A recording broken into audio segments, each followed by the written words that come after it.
Salut tout le monde, j'espère que vous allez bien. Aujourd'hui, je vais faire une vidéo pour essayer de répondre au maximum de questions que je reçois très souvent par rapport au fait que je sois une femme, que je sois pasteur, que j'enseigne, quel est mon rôle, comment j'exerce mon ministère, comment ça se passe. Et du coup, je vais essayer de faire rentrer tout ça dans une vidéo de 10 minutes et pas plus. Normalement, mes vidéos ne dépassent pas ce temps-là. C'est parti. Alors premièrement, je suis convaincue que le premier ministère d'une personne doit toujours être sa famille. C'est-à-dire qu'au niveau du ministère, il n'y a pas de problème d'exercer un ministère, mais il ne faut pas que ce soit au détriment de la famille. Donc ça, c'est l'une des premières choses que je me suis mise en place. C'est-à-dire que mon mari et mon fils passent avant le ministère. Et ça va avec le verset qui dit que celui qui prend pas déjà soin de sa maison, comment il peut prendre soin de ceux de la maison de Dieu. Donc ça déjà c'est le point numéro 1. Deuxièmement, les appels de Dieu, c'est vraiment Dieu qui fait ça. Ça, c'est pas quelque chose que tu peux faire par toi-même. Ce n'est pas quelque chose où tu peux faire de l'autopromotion ou suivre un mouvement ou t'auto-déclarer. Et c'est pas parce que tu es sur les réseaux que tu deviens un ministère. Tu peux très bien témoigner comme tout le monde témoigne, mais un ministère, tu dois être appelé par Dieu et tu dois être reconnu par le corps de Christ.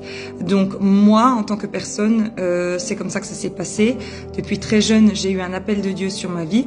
Mais entre le moment où tu es appelé et le moment où ça se réalise, il se passe beaucoup d'années de formation, de brisement, ce qui est juste. Mais voilà, je tiens à le dire qu'il ne peut pas y avoir de ministère autoproclamé. Alors maintenant, on va en venir un peu aux questions qu'on me pose le plus souvent. Et j'espère que je vais être le plus clair possible. Beaucoup me disent, mais une femme ne peut pas être pasteur. Le problème, c'est qu'aujourd'hui, le terme pasteur, c'est vraiment éloigné de la définition biblique à la base. Je vais m'expliquer.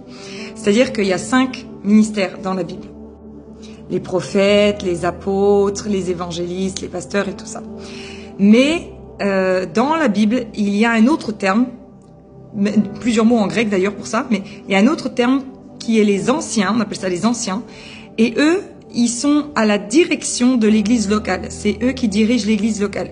Et à chaque fois qu'on voit une église locale être gouvernée dans la Bible, c'est toujours collégial.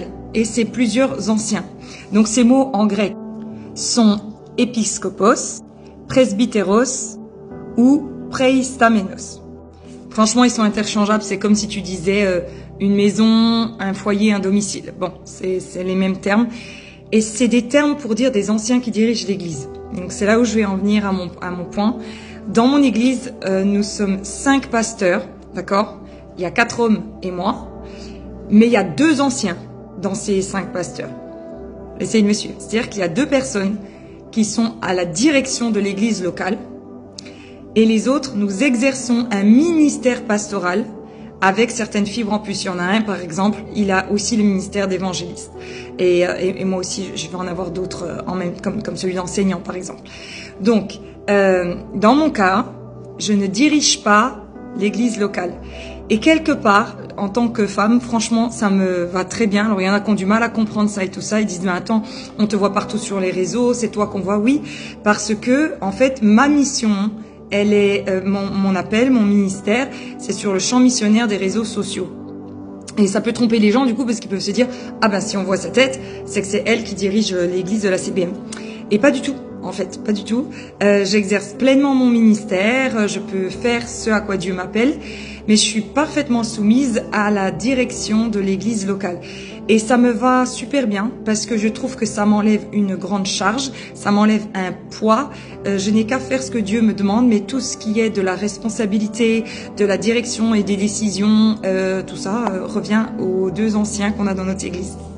Alors vous allez me dire pourquoi des fois tu dis qu'il y a 5 pasteurs et maintenant tu nous dis qu'il y a 2 anciens. Parce que parmi ces 5 pasteurs, ces 5 ministères, on est 5 ministères, 2 dirigent l'église locale. Alors, est-ce que ça veut dire que on n'est pas consulté? Est-ce que ça veut dire que ils nous demandent pas notre avis pour certaines choses? Bien sûr que non.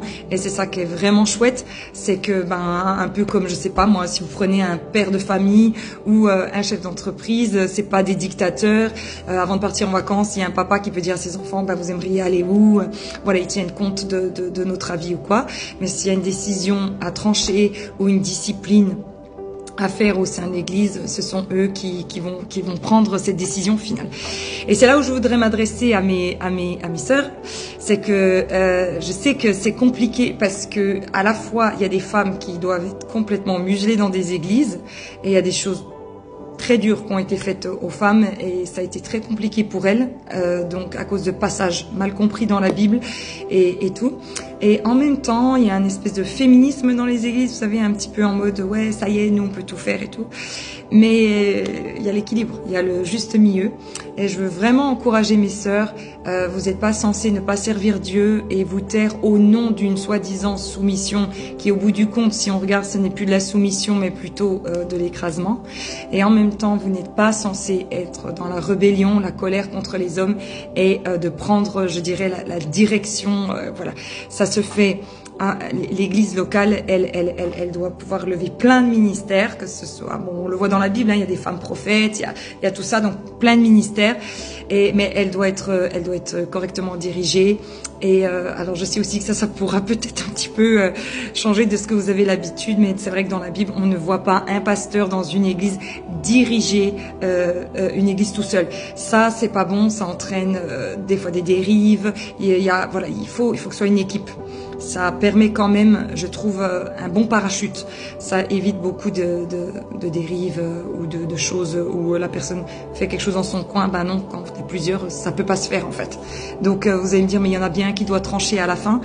Ben figurez-vous que ça se décide ensemble jusqu'à ce qu'il y ait une décision commune. Alors oui, c'est difficile. Oui, il n'y a pas toujours quelqu'un à la fin qui tranche comme ça. Nos anciens doivent discuter longtemps. Si ça doit friter, ça frite. Si ça doit reprier, voilà. Et nous, les ministères, ben, nous avons cette joie de pouvoir exercer pleinement sans avoir forcément toute la charge de l'église locale. J'espère que j'ai été claire, mais voilà. Ensuite, autre chose, dans mon ministère, comment je fonctionne aujourd'hui. Donc, je suis à plein temps pasteur et je suis rémunérée par mon église, donc j'ai un salaire.